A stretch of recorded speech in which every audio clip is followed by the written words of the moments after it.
أستغفر الله إن الله غفور رحيم. حضرت عمر فاروق رضی اللہ تعالیٰ عنہ خادم سے کہنے لگے بوڑھی سے پوچھو. تو پوچھا اماں السلام علیکم. وعلیکم السلام. اماں کیا بات ہے؟ تو اماں کہنے لگی جاؤ دوڑو، تمہیں کیوں بتاؤں، دیہات کی سیدھی سادی بی بی، جاؤ بھاگ جاؤ. کہا نہیں اماں مہربانی کرو اندر تو آنے دو. بڑی منت کے بعد اماں مانی. عمر فاروق عام آدمی نہیں جس سے دنیا کامتی ہے. حضرت عمر اندر گئے. اماں کیوں پریشان ہو؟ تو اماں کہنے لگی تمہیں کیوں بتاؤں، میرا اپنا دکھ ہے. چل اماں بتا دے، تیری مہربانی. اماں کہنے لگی میں ایک بیوہ ہوں، بے اولاد ہوں، کوئی میرا سہارا نہیں. مجھے عمر فاروق سے بڑی شکایت ہے. میرے اوپر 25 دینار کا قرضہ چڑھ گیا ہے اور 3 دن ہو گئے میں نے روٹی نہیں کھائی، اور عمر نے میری خبر نہیں لی. حضرت عمر کو پتہ چل گیا اللہ وارث ہے، اس کا کوئی 2 4 10 ہزار ووٹ کوئی نہیں. ایک کو میکے سے 6 مربے نہیں لے کے آئی، ایک اکیلی تنے تنہا. اور بھائی جب اللہ کا خوف ہوتا ہے تو پھر انسان ان غریبوں کو بھی مناتا ہے. پھر ریڑھی والے کی بھی اہمیت بڑھ جاتی ہے، پھر رکشے والے کی قدر بھی بڑھ جاتی ہے. حضرت عمر فاروق رضی اللہ تعالیٰ عنہ کہنے لگے اماں عمر سے شکوہ ہے؟ کہا ہاں. جناب عمر کہتے ہیں میں نے ایک جملہ کہا تو اماں نے تو مجھے لاجواب کر دیا. میں نے کہا اماں عمر کو کیا پتا کہ تو بھوکی ہے اور مقروض ہے، اسے کیا خبر؟ تو اماں کہنے لگی کیا کہا تم نے؟ عمر کو خبر نہیں، اسے پتا نہیں؟ تو عمر سے کہو نا چھوڑ دے حکومت، اس کے حوالے کرے جو خبر رکھ سکتا ہے. کیوں بیٹھا ہے پھر؟ ہمارے حکمران کہتے ہیں ابھی میں صدمے میں ہوں، نکلوں گا تو بات کروں گا. نہ ادھر ادھر کی تو بات کر، یہ بتا کہ قافلہ کیوں لٹا. مجھے رہزنوں سے غرض نہیں، تیری رہبری کا سوال ہے. ہاں تجھے جواب دینا پڑے گا. حضرت سیدنا عمر فاروق رضی اللہ تعالیٰ عنہ سے اماں کہنے لگی نہیں خبر رکھ سکتا تو حکومت کیوں کرتا ہے، چھوڑتا کیوں نہیں؟ تو حضرت عمر کہتے ہیں میں کانپنے لگا. دوڑے گئے جناب عمر. میں نے کہا اس اماں کا 6000 ووٹ نہیں کہ اس کی قدر کی جائے. یہ اماں کوئی بہت آکسفورڈ یونیورسٹی کی ڈگری ہولڈر نہیں کہ اس کی بات مانی جائے. کہ لاوارث اور بیوہ بی بی. عمر دوڑے گئے، گھر سے اناج کا تھیلا کندھے پہ رکھا، 25 دینار بھی لیے، پکا پکایا کھانا بھی لیا. خادم کہنے لگا حضور مجھے دے دے میں اٹھا لیتا ہوں. تو حضرت عمر فرمانے لگے چل وعدہ کر قیامت کے دن بھی میرا بوجھ اٹھائے گا. کہنے لگا جی نہیں وہاں نہیں اٹھا سکتا. فرمایا پھر آج بھی نہ اٹھا، مجھے ہی اٹھانے دے، یہ میرا بوجھ ہے تو مجھے ہی. اماں کے سامنے 25 دینار بھی رکھے. پھر اماں کو حضرت فاروق اعظم نے 2 مہینے کا راشن بھی دیا، پھر پکا پکایا کھانا بھی دیا. معمولی آدمی کی بات نہیں کر رہا، 24 لاکھ مربع میل کا حکمران. حضرت عمر مدینے میں بیٹھ کے کبھی للکار دیں تو کیسر و کسرا کی ٹانگیں کانپیں. جناب عمر فاروق رضی اللہ کھانا کھلا کے اماں چارپائی پہ تھی تو عمر نیچے بیٹھ گئے. کہنے لگے اماں چل عمر کو معاف کر دے، چل چل جانے دے، کوئی عرض نہیں، بیچارے کو پتہ نہیں چلا. تو اماں کہنے لگی تو نے پھر عمر کا ذکر چھیڑ دیا. بیٹے میرے گھاؤ بڑے گہرے ہیں، میرے زخم بڑے سخت ہیں، کلیجہ پھٹے تو تجھے دکھاؤں کتنی تکلیف میں ہوں. میں تو پکا ہوا پھال ہوں، کسی وقت بھی دنیا سے چلی جاؤں گی. میں نے عمر کو معاف نہیں کرنا. جب میں قبر میں جاؤں گی نا، نبی کریم علیہ السلام آئیں گے تو میں عمر کی شکایت کروں گی. میں کہوں گی حضور اس سے پوچھئے یا رسول اللہ بیوہ اور بوڑھی کا خیال ہی نہیں کیا. تو آپ کے غلام کہتے ہیں میں نے عمر کو کبھی اتنا روتے نہیں دیکھا جتنا آج روئے. کہنے لگے اماں عمر کو میں جانتا ہوں وہ کمزور ہے، یہ شکایت نہ لگانا، وہ کمزور ہے، مقابلہ نہیں کر سکے گا، یہ شکایت نہ لگانا، چل معاف کر دے. تو اماں کہنے لگی اچھا تو مجھے کچھ اچھا لگتا ہے، جا تیری خاطر عمر کو معاف کیا، تو پیارا لگا ہے، جا معاف کیا، تیری خاطر معاف کیا، تیری خاطر عمر کو معاف کیا. حضرت عمر فاروق کہنے لگے مجھے لکھ کے دو. کون اتنے جتن کرتا ہے؟ کون؟ کسی سے کہنا جا اپنی اماں کو منا لے، تو کہتے ہیں نہیں میری غلطی کوئی نہیں تو مناؤں کس بات پہ؟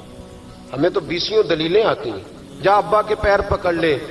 پتہ ہے نبی پاک علیہ السلام نے فرمایا جس کا باپ راضی ہوگا اسی کا اللہ راضی ہوگا، اور جس کا باپ ناراض ہوگا وہ سارا دن وظیفے پڑھے، اس کا اللہ راضی. یہ ابو داؤد شریف کی حدیث ہے. نا جی بڑی مہربانی، پیسے نہ لائیے گا آپ. اب بات سنیں، وہ بھی میں سمیٹنے کی طرف آ رہا ہوں، ختم کر رہا ہوں، آپ میری بات پہ توجہ رکھیں۔ عزیز بھائی، نبی کریم صلی اللہ تعالی علیہ وسلم نے جو اپنے غلاموں کی تربیت کی تو حضرت عمر فاروق کہنے لگے لکھ کے دو، لکھ دو۔ تو اماں کہنے لگی آپ لکھیں میں سائن کر دیتی ہوں، آپ لکھ دیں میں سائن کرتی ہوں۔ حضرت عمر نے لکھا فلاں بنت فلاں کو عمر سے شکایت تھی، پھر انہوں نے عمر کو معاف کر دیا۔ اماں سائن کرنے ہی لگی تھی، سائن کرنے ہی لگی تھی کہ مولا علی شیر خدا آ گئے، حضرت عبداللہ ابن مسعود آ گئے۔ اوہو عمر یہاں بیٹھے ہوئے ہو، میں سارے مدینے میں تلاش کر رہا تھا، یہاں بیٹھے ہو، وہ کچھ لوگ ملنے آئے، نکلو۔ اماں نے سنا کہ یہ عمر تھے تو اماں اٹھ کے کھڑی ہو گئی، آئے ہائے عمر تھے، آپ عمر تھے؟ تو جناب عمر کہنے لگے اماں تو نے جو کہا ٹھیک کہا، لیکن اپنے وعدے پہ قائم رہا، یہ ذرا سائن کر دے۔ اماں نے سائن کیے تو حضرت عمر فاروق فرمانے لگے علی آ گئے ہو تو بطور گواہ تم بھی دستخط کر دو، عبداللہ ابن مسعود تم بھی بطور گواہ جب سائن ہوئے تو جناب عمر نے رکا لپیٹا اور مولا علی شیر خدا سے فرمانے لگے علی یہ رکھ لو، مجھے لگتا ہے میں تم سے پہلے دنیا سے جاؤں گا، اور جب میں پردہ کر جاؤں نا تو یہ رکا میرے کفن میں رکھ دینا۔ اگر حضور علیہ السلام نے پوچھا نا میری امت کے ساتھ کیا سلوک کر کے آئے ہو، تو رکا نکال کے کہوں گا یا رسول اللہ ایک بوڑھی ناراض تھی میں اسے بھی راضی کر کے آیا، حضور یہ میں راضی۔ بھائی جب تک ہم اللہ سے نہیں ڈرتے معاشرہ اصلاح پذیر نہیں ہو سکتا۔ حضرت عمر فاروق رضی اللہ تعالیٰ عنہ نا باہر والوں کا بھی بڑا سخت حساب کرتے تھے، بڑا۔ ایک گورنر صاحب نے لباس بڑا شاندار پہننا شروع کر دیا تھا تو حضرت عمر نے اتروا کے نا تو انہیں ٹاٹ کا لباس پہنا کے تو اونٹ چرانے کی ڈیوٹی دے دی تھی، اتنا سخت احتساب کرتے۔ کسائی کی دکان پر بھی 1-2 گھنٹے کھڑے ہوتے تھے، جو آدمی مسلسل 2 دن گوشت خریدتا تھا نا فرماتے تھے اس کا ٹیکس بڑھا دو، لوگوں کو دال نہیں مل رہی اور یہ روز گوشت کھاتا ہے۔ حضرت فاروق اعظم اس کو جزیہ کہا جاتا تھا یا کچھ اور معاملات ہوتے تھے بڑھا دیتے تھے۔ مسلسل جو 2 دن آدمی گوشت کھاتا تھا فرماتے تھے مدینے میں غربت ہے، اگر یہ والا نظام تم کرو گے تو غریب لوگ کس کی طرف دیکھیں گے۔ لیکن اس سے زیادہ بڑھ کر جو ان کی زندگی کا معیار اور سٹیٹس تھا وہ یہ تھا کہ اپنے گھر کا خاص خیال رکھتے، خاص توجہ کرتے۔ ملک شام سے اور ایران سے کچھ لوگ آپ کی خدمت میں آئے تو وہاں سے کچھ کنیزیں بھی آئیں، ان کے بادشاہ پیغام لے کے۔ شاہ ایران کی کنیز کو ملکہ نے کہا کہ نا حضرت عمر کی زوجہ کو دیکھ کے آنا ذرا کس طرح کی ہے۔ ہمارے ملک میں کیا کہتے ہیں خاتون اول، جی خاتون، باقی سارے دووں میں خاتون اول، ذرا خاتون اول کو دیکھ کے آنا۔ تو وہ جب آئی نا گھر میں ملنے تو کہا کہ مجھے میری ملکہ نے کہا تھا کہ عمر کی زوجہ سے اہلیہ سے ملاقات کر کے آنا، تو حضرت عمر کی اہلیہ نے نا ایک جوڑا کپڑوں کا دے دیا ملکہ کے لیے اور ایک خوشبو کی شیشی دے دی۔ اب جب وہ تحفے وہاں گئے تو اس ملکہ نے نا کچھ سونے کا سامان بھیجا، کچھ زیورات بھیجے، کچھ تحائف بھیجے۔ جب حضرت عمر کے گھر آئے نا وہ خادم لے کے آیا، اس نے کہا جی آپ کی اہلیہ نے تحفے بھیجے تھے، تو جواب میں شاہ ایران کی بیوی نے یہاں جس ملک کا وہ سفیر تھا انہوں نے بھی یہ بھیجے۔ حضرت عمر فاروق نا وہ تحفے لے کے گھر گئے تو جا کے کہنے لگے اپنی اہلیہ سے یہ تو کب سے تحفے تحائف بھیجنے لگ گئی ہے، یہ کب سے نظام شروع ہو گیا؟ تو کہ حضور تحفہ دینا لینا تو ٹھیک ہے، سنت ہے، محبت بڑھتی ہے، تو یہ کوئی قباحت نہیں، اور میں نے اپنی ذاتی استعمال کے لیے جو چیزیں رکھی تھی وہ میں نے دی ہیں۔ تو حضرت عمر فاروق رضی اللہ تعالیٰ عنہ فرمانے لگے ہم نے کسی ملک کے ساتھ اور اس کے بادشاہ کے ساتھ ذاتی تعلق نہیں بنانا، تعلق جو بھی بنے گا رسول اللہ کے دین کی برکت سے بنے گا، ذاتی رشتے نہیں ہم نے قائم کرنے۔ ذاتی آپ کے ملک کی جو ایئر لائن جس کا ہر سال خسارے کا ڈنڈورا پیٹا جاتا ہے نا، وہ ہمارے بادشاہ صاحب اور صدر صاحب اگر غیر ملکیوں کو گھوڑا کبھی بھیجنا ہو نا، گھوڑا، تو پورا ایک جہاز گھوڑا لے کے تحفے میں جاتا ہے، پورا جہاز غریب قوم کا یہ سرمایہ، اور قوم بڑی بادشاہ ہے لائنوں میں لا کے ووٹ دیتی ہے۔ 2 کام ہمیشہ لائن میں لا کے کرنے، ایک بل لائن میں لا کے جمع کرانا ہے اور ایک ووٹ لائن میں لا کے، تاکہ پھر پورے 5 سال لائن میں ہی لگے رہے۔ مرضی سے آپ ووٹ دینا پر جو بات درست ہے اس کو سنو۔ حضرت عمر فاروق رضی اللہ تعالیٰ عنہ نے اپنی اہلیہ سے پوچھا کتنے کا تھا وہ تیرا جوڑا؟ اور خوشبو کی شیشی، انہوں نے کہا 3 دینار کی. فرمایا یہ 3 دینار تیرے اور باقی جو تحفے آئے ہیں وہ تو خود کہہ، چونکہ اس نے تیرے نام بھیجے ہیں. تو کہہ کہ میں مال غنیمت میں دیتی ہوں، تو کہہ میں مسلمانوں کو کہہ. تو زوجہ ہنس پڑی، کہنے لگی میں نہ بھی کہوں تو مجھے کہنا تو پڑے گا ہی، کہنا تو میں نے ہے ہی، کیونکہ سامنے عمر فاروق ہیں، لہذا فرمایا کہہ دیتی ہوں میں نے دیا خزانے کو. حضرت عمر نے جمع کرا لیا. میں یہ کیا بات ہوں، میرے گھر والے جو مرضی کریں، ان کا معیار زندگی جس طرح کا مرضی ہو. اور حضرت عمر ایک جملہ کہا کرتے تھے، اللہ کرے کہ یہ باتیں اس دور حاضر میں ہماری سمجھ میں آئیں. حضرت عمر فاروق رضی اللہ تعالیٰ عنہ اپنے بچوں کو فرمایا کرتے تھے کہ بہت آدمی کو بھوک لگی ہو نا، اور پھر اس کی پسند کا کھانا پکا ہو تو اتنے شوق سے وہ اس کھانے کو دیکھتا ہے نا، فرمایا اس طرح پوری قوم اپنے بادشاہوں کے خاندان کو دیکھتی ہے، اس تیزی کے ساتھ دیکھتے ہیں کہ ان کے گھر میں کیا ہو رہا ہے، ان کا معیار زندگی کیا ہے، ان کا سٹیٹس کیا ہے. سیدنا فاروق اعظم رضی اللہ تعالی عنہ نے اپنے گھر کے اندر اپنے بچوں، آپ کے بچے دونوں کاروبار کے لیے مصر گئے تو وہاں کے گورنر صاحب نے لوگوں سے، ایک بہت بڑا قافلہ گیا مدینے سے مصر تجارت کے لیے، جاتے ہیں نا آج بھی قافلے کئی ملکوں میں، تو یہ گئے تجارت کے لیے. تو حضرت عبداللہ ابن عمر، حضرت عبید اللہ ابن عمر، حضرت عمر کے دونوں بیٹے گئے. جناب عمر فاروق کے بچے جب وہاں پہنچے تو مصر کے گورنر نے نا لوگوں کو تعارف کرایا کہ یہ عمر فاروق کے بیٹے ہیں، یہ حضرت یہ چودھری کے بیٹے کو کون بتاتا ہے کہ تو چودھری کا بیٹا ہے؟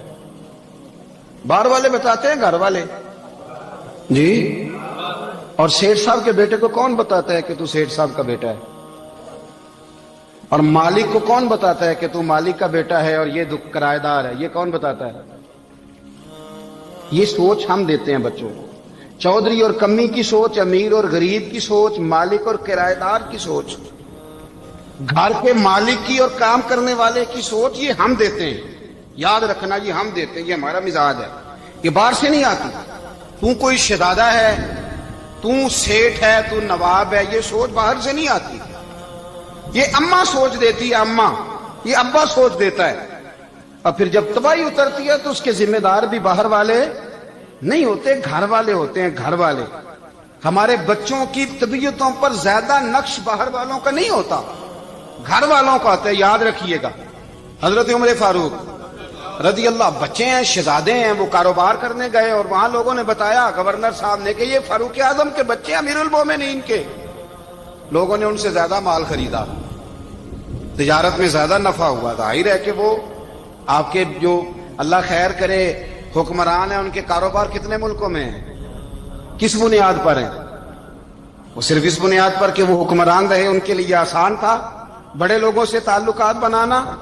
حضرت عمر فاروق رضی اللہ تعالیٰ عنہ کے بچے ڈھیروں مال کما کے جب واپس آئے نا، تو حضرت عمر سے آ کے بچوں نے بطور محبت کا، ابا جی اللہ نے بڑا ہی فضل کیا ہے، بڑا مال کمایا الحمدللہ، یہ دیکھیں کتنا نوازا ہے. تو حضرت عمر کہنے لگے سارے قافلے نے اتنا ہی کمایا ہے، سارے قافلے نے اتنا ہی کمایا ہے؟ تو حضور نہیں، سارے قافلے نے اتنا نہیں کمایا، سب کو اتنا نہیں ملا. وہ تو وہاں گورنر صاحب نے لوگوں کو تعارف کرایا تھا کہ یہ عمر کے بچے ہیں، تو لوگوں نے پھر ہم سے بڑا ہی خریدا. تو حضرت عمر فرمانے لگے ٹھیک ہو گیا، میں بات سمجھ گیا ہوں، اس طرح کرو جو تمہاری اصل زر تھی نا، جو راز تھی، وہ رکھ لو اور باقی سارا مال مال خزانہ میں جمع کرا دو. اس لیے کہ یہ تم نے تجارت نہیں کی، یہ تم نے اپنے باپ کا نام بیچا ہے، یہ تم نے امیر المومنین کے بیٹے ہونے کا فائدہ اٹھایا ہے. فرمایا یہ تمہارا نہیں حق، یہ مسلمانوں کا ہے، اس لیے کہ یہ مال تم نے محنت سے نہیں کمایا، یہ باپ کی کرسی کا فائدہ اٹھایا ہے. اور فرمایا اگر تم نے مال جمع نہ کرایا تو میں مال بھی لے لوں گا زبردستی اور کوڑے بھی ماروں گا، ڈبل سزا دوں گا. مرضی سے جمع کراؤ گے تو کوڑوں سے بچ جاؤ گے. بڑے بیٹے نے تو جمع کرا دیا، تو چھوٹا تھوڑا پریشان ہوا. تو حضرت عبداللہ ابن عمر چھوٹے کا ماتھا چوم کے کہنے لگے بیٹے چپ کر کے جمع کرا، یہاں بھی فخر کر کے ہم عمر کے بیٹے ہیں اور قیامت میں بھی فخر کریں گے کہ ہم فاروق اعظم کے بیٹے ہیں. یہاں بھی ناز کریں گے اور وہاں بھی ناز کریں گے کہ عمر کے بچے ہیں. ہمارے باپ نے خود بھی حلال ہی کھایا ہے، اور جب ہماری کمانے کی باری آئی ہے تو ہمیں حکم بھی حلال کھانے کا دیا. بھائی ہمارا مزاج نہیں. بچہ جب لے کے آتا ہے 2 لاکھ روپیہ تو کبھی پوچھا کہاں سے آیا ہے؟ جب وہ پہلے دن غلط دوستوں کے پاس جا کے بیٹھتا ہے تو کبھی نکالا ہے گھر سے اسے؟ یہ بہت سارے خمیازے ہمیں اس لیے بھگتنے پڑتے ہیں کہ ہم ابتدا میں سوراخ بند نہیں کرتے، جب اس میں شگاف پڑ جاتا ہے، سیلاب آتا ہے تو ہمیں ہوش آتی ہے۔ حضرت عمر نے اپنے گھر میں نگرانی رکھی، کڑی نگرانی۔ زیادہ نماز گھر میں پڑھتے تھے حضرت عمر، نفلی نمازیں زیادہ کیوں بلا؟ بھائی یاد رکھیں کہ آپ نے اگر سجدہ کرنا ہے تو بچہ لیٹ جائے گا، وہ اسے پتا کوئی نہیں سجدہ کیا ہے۔ لیکن جب گھر میں کبھی قرآن ابا جی کھول لئی نا، جب ابا جی کا موڈ بن جائے نا لیکچر دینے کا، وہ گھر میں شروع ہو جاتے ہیں، کہتے ہیں آپ لوگ نماز نہیں پڑھتے اس لیے میرے کاروبار میں برکت کوئی نہیں، تم سویرے قرآن پاک نہیں کھولتے تو میں تباہ ہو گیا۔ تو میاں آپ نے کب گھر میں قرآن پاک کھولا تھا؟ آپ نے کب نماز پڑھی؟ آپ نے کب گھر کے اندر اللہ رسول کا ذکر کیا تھا؟ آپ نے کب حدیث چھیڑی؟ آپ نے بھی تو گھر کے اندر جب بھی آپ آئے ہیں تو آپ نے وہی کچھ کیا جو دنیا دار کرتے ہیں۔ آپ بھی تو اپنا موبائل لے کے الگ کونے میں بیٹھ گئے، آپ نے بھی تو کہا ہے کہ اب تمہارے چینل ختم، اب میری مرضی والا چلے گا۔ تو جو آپ نے کیا ہے بچے بھی وہی کام کریں گے۔ آپ نے بھی گپ شپ لگائی ہے تو وہ بھی لگا رہے ہیں۔ یہ سمجھ لیں جو کام آپ کریں گے آپ اپنے بچوں کی سیرت میں اس کا جلوہ دیکھ لیں گے۔ بڑی پکی سی بات ہے کہ آپ کو بچے کی عادتیں دیکھ کے سمجھ آ جائے گی کہ میں بھی یہی کرتا تھا اور یہ بھی۔ حضرت عمر فاروق رضی اللہ تعالیٰ عنہ وصال فرما گئے تو آپ کے وصال کے بعد حضرت عثمان غنی رضی اللہ تعالیٰ عنہ نے آپ کی ایک بیوہ سے نکاح کیا، حضرت عمر کی ایک بیوہ سے۔ جب وہ آپ کے نکاح میں آئی تو کہنے لگی حضرت عثمان غنی سے کہ حضور نہ تو میں خوبصورت ہوں اور نہ میں جوان ہوں، نہ آپ کی کوئی خدمت کر سکتی ہوں، میرے ساتھ نکاح کرنا سمجھ میں نہیں آیا۔ کیا شاندار جواب دیا حضرت عثمان غنی نے، کیا خوبصورت جواب دیا۔ فرمانے لگے میں نے اس لیے نکاح نہیں کیا کہ مجھے تمہارے حسن سے دلچسپی تھی یا تمہاری خدمت کی ضرورت تھی، میں نے تو اس لیے نکاح کیا ہے کہ مجھے بتاؤ عمر فاروق گھر کے اندر اپنے رب کی عبادت کس طرح کرتے تھے، وہ قرآن پاک کس طرح پڑھتے تھے، وہ رویا کیسے کرتے تھے، استغفار کا طریقہ کیا، کس وقت کس انداز میں وہ اپنے رب کو یاد کرتے تھے۔ اس لیے کہ عمر کئی دفعہ گھر سے آتا تھا تو میں اس کے چہرے پر نور دیکھا کرتا تھا، میں روشنی دیکھتا تھا، ایک معیار دیکھتا تھا۔ نکاح اس لیے کیا ہے کہ مجھے عمر کی جو گھر کے اندر کی عبادت ہے اس سے آگاہ کرو، تاکہ عثمان غنی بھی چاہتے ہیں اس طرح کے عمل کرو جس طرح کہ عمر فاروق کر کے گئے۔ بھائی جب تک ہم اپنے گھر میں وہ توجہ نہیں دیں گے، وہ مزاج دیکھیں نا، ہمارے گھروں میں جب نقشہ پاس ہوتا ہے تو ٹی وی لان بھی اس میں ہوتا ہے، ڈرائنگ روم بھی ہوتا ہے، نماز کی جگہ بھی ہوتی ہے نقشے میں۔ صحابہ جب گھر بناتے تھے تو ایک مسجد بیت کا نقشہ پاس کرتے تھے، ذہن میں رکھتے تھے کہ یہ کونا نماز کے لیے، وہاں جوتے لے کے کوئی نہیں جائے گا، وہاں نماز پڑھی جاتی تھی، عورتیں وہاں اعتکاف کرتی تھی۔ ٹی وی لان تو آ گیا ہے اور گھر کے اندر ٹی وی رکھنے کے لیے تو ایک کمرہ الگ سے بنا دیا گیا ہے، اور اب جو نئے نقشے پاس ہو رہے ہیں اس کے اندر گھروں کے اندر جگہ بنائی گئی ہے جہاں کمپیوٹر رکھے جائیں، اور بچوں کے لیے وائرنگ ہوگی نیچے تاکہ انہیں کوئی مشکل درپیش نہ ہو۔ یہ ساری چیز ہم نے نہانے کے لیے گھروں کے اندر اتنے بڑے واش روم بنائے ہیں کہ لگتا یہ ہے کہ سوائے نہانے کے اور کام ہی نہیں کوئی گھر میں ہوگا، ہر چیز آ گئی۔ پر اللہ کرے کوئی تفسیر بھی ٹیبل پہ پڑی نظر آئے، کوئی حدیث کی کتاب بھی ٹیبل پہ پڑی نظر آئے۔ اللہ کرے کہ جس طرح ابا لطیفہ سن کے آتا ہے تو جب تک سنا نہ لے اسے ہضم نہیں ہوتا، اللہ کرے کہ وہ جمعے میں بیان سن کے جائے تو اس کا بھی دل کرے میں اپنے بچوں کو سناؤں۔ وہ نبی پاک کی کوئی حدیث کہیں سے سنے تو گھر جا کے سنائے۔ جب تک یہ معیار نہیں بنتا آپ کیسے توقع کرتے ہیں کہ گھر کے اندر اللہ کی رحمتیں نازل ہوں گی؟